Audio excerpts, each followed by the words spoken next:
এতদিন কোথায় ছিলে, পথ ভুলে তুমি কি কেউ ভাজছে চপ, কেউ করছে চাষ, কেউ ভাজছে চপ, কেউ করছে চাষ। বাংলাতে এসে গেছে নেতাদের পৌষ মাস। মানুষের অভাব নেই, ভোট প্রচারের হাতিয়ার। মানুষের অভাব নেই, ভোট প্রচারের হাতিয়ার। শিক্ষা, স্বাস্থ্য, চাকরি, ঢুকছে দুরারোগ্য ক্যান্সার। এই ব্যাপারটা তিলোত্তমার বিচারে হয়ে গেছে ফাঁসি, তিলোত্তমার বিচারে হয়ে গেছে ফাঁসি। রাত জাগা প্রতিবাদের গলায় এখন কাশি। এই না হলে বাংলা। আসলে তিলোত্তমাকে বিচার পাইয়ে দেওয়া তো দূরের কথা, 5টা বছর অপেক্ষা করছিল যাতে আর কি ওই ভোট প্রচারের ইস্যু করতে পারে। দেখো কান, এই যে জনগণ, তোমাদের বলছি একটু সাবধান হয়ে যান। এই সময়ে মন্দির মসজিদে তালা ঝুলিয়ে রাখবেন। প্রচারে এসে কখন যে আপনার মন্দির মসজিদ পরিষ্কার করে ফুটেজ নিয়ে চলে যাবে আপনি জানতেও পারবেন না। হিন্দু প্রার্থী হলে সোজা গিয়ে মসজিদ পরিষ্কার করবে, আর মুসলিম প্রার্থী হলে মন্দির পরিষ্কার। আবার জিতে গেলে এরাই আবার জাত নিয়ে লড়াই করবে। এতদিন কোথায় কি বলছিস তুই? হঠাৎ করে যদি রাস্তায় ঝাড় দিতে থাকেন তাহলে কিন্তু সাফাই কর্মী ভাববেন না 5 বছরে মরচে পড়া অভিনয়ের রিভার্স করতে এসছে। এতদিন কোথায় কে ঠিক বললাম? ভোট প্রচার চলছে না গোয়া জুলাইকে কম্পিটিশন চলছে বোঝা বড় মুশকিল। নেতারা কিন্তু ভোটে জেতার জন্য সবকিছু করতে পারে, আর এরাই ভোটে জেতার পরে কাঁচের ঘরে বসে জনগণের দুঃখ দুর্দশার রঙ্গ তামাশা দেখবে। এক কথা আর কি, ওই নির্বাচনও শেষ আর প্রচারও শেষ। ঠিকই শুনছো, ভুল কিছু শোনোনি। এতদিন কোথায় ছিলে, মাথায় রাখবেন, এদের প্রতিশ্রুতি ঢপবাজিতে আপনি ডিগবাজি খেয়ে যাবেন। পায়ে হাত দিয়ে কোনো অচেনা ব্যক্তি এসে প্রণাম করে মা বলে ডাকলে ঘাবড়ে যাবেন না। হয়তো আগের জন্মের ডিজিটাল কৃষ্ণ গোকুলে বড় হচ্ছিল, যেটা হয়তো আপনার জানা নেই। দেখা করবে বলেই এসছে, আবার দেখা করে সোজা ফিরে যাবে। এই বহুরূপীরা একমাত্র ভোটের সময়তেই রং বদলায়। আপনার বাড়িতে এসে মাটিতে বসে আরাম করে খাবার খাবে, আর এটাকে ওরা ক্যামেরা বন্দি করে জনগণের কাছে হাইলাইটস করবে।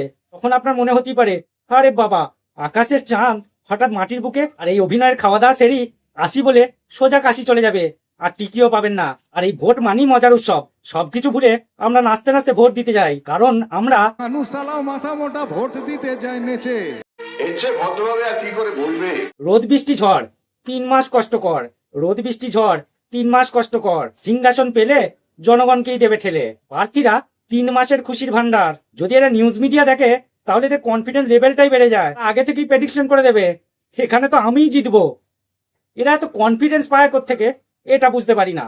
ভোট প্রচারে এসে কোনো প্রার্থীকে যদি মিডিয়া জিজ্ঞাসা করে সকালবেলা কি খেয়েছেন, ওই সামান্য কিছু হালকা টিফিন, তারপর রাস্তায় বেরিয়ে এই ডাবের জল, এ জল, সে জল খাচ্ছে। এগুলো কিন্তু ক্যামেরার আড়ালে। আর ভোট প্রচার শেষ হয়ে গেলি দেখো সোজা বিরিয়ানির দোকানে ঢুকে গপ গপ করে বিরিয়ানি খাচ্ছে। তারপর যখন মিডিয়ার সামনে এসে ক্যামেরাটা ধরে তখন বলে, না না, এই হালকা টিফিন করে সারাটা দিন চলছে।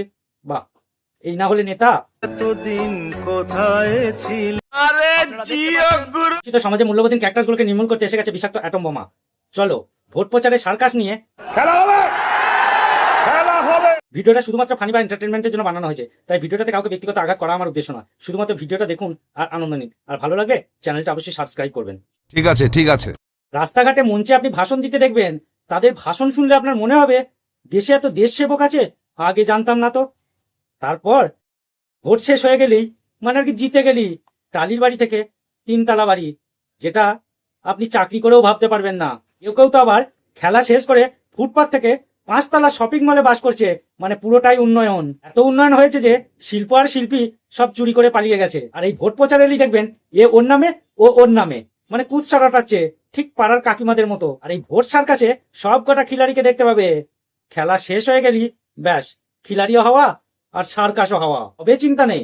এরপর এত উন্নয়ন হবে যে আপনি বেডরুমেই সমুদ্রের ফিলিংস নিতে পারবেন। এই কথা যদি আরেকবার তুমি মুখে আনো না। কালকে রামের দলে তো আজকে শ্যামের দলে। প্রশ্ন করুন আপনি ওই দল ছেড়ে এই দলে এলেন কেন, বলবে কাজ করতে দেয়নি। তাহলে এখানে ওই কাজ করবো বলি এলাম। এত কাজ হয়েছে যে এই শহরটা কিনে নেয় উত্তরে দক্ষিণে হাজারো ডেলিভারি বয়। কখনো ভাবেনি এরা এত ছুটোছুটি করে কতটুকু রোজগার হয়। বিষয়টা একটু ব্যাখ্যা করবেন? আর ভাতার উপর যে দেশের ভবিষ্যৎ নির্ভর করে সেই দেশে শিক্ষা নিয়ে কি লাভ? কিন্তু একটা কথাই মনে হচ্ছে যে ইংরেজ শাসনই ভালো ছিল। একটা কথা ঠিক, এখনকার রাজনীতি মানি সরকারি চাকরি, ঘরে বসে টাকা, কিছু করার নেই, এটাই বাস্তব। আর ক্ষমতা, শাসন, শোষণ দুটোই নেতাদের লাল চোখের উপর নির্ভর করে। তারা এসি ঘরে বসে একে অপরের সঙ্গে মস্তি করছে। আর দেখো ভোট এলি মরছে কারা না সাধারণ মানুষ। কি বলে না, ও আমার দল, ওটা আমার পার্টি। তাও সত্য। মানুষ যে ভোট দেবে সেই বিশ্বাসটাই মানুষের ভেঙে গেছে। কেউ গ্যাসের লাইনে দাঁড় কাটাচ্ছে, তো কেউ আধার লিঙ্ক করার লাইনে দাঁড় কাটাচ্ছে, কেউ আবার নোট চেঞ্জ করার লাইনে দাঁড় কাটাচ্ছে। মাঝে মাঝে নিজেকেই বাংলার জোকার মনে হয়। আর একটা সুযোগ দিন, এই শব্দটা 5 বছর আগে শুনবেন আর 5 বছর পরে শুনবেন, ঠিক ভোটের সময়। মানে এতদিন সুযোগ দিয়েছে, আসলে কাজ করার সময়ই পায়নি। কারণ জনগণের উন্নয়নের চাইতে নিজের উন্নয়নই বেশি করেছে, আবারও কিন্তু তাই করবে। শুধু একটা সুযোগ দিন। এখন অভিনয়টাও রাস্তাঘাটে নেমে গেছে, মঞ্চ ছেড়ে। আসলে সিনেমা টিনেমা তো আর হয় না, অভিনেতারাই তো রাজনীতি করছে এখন।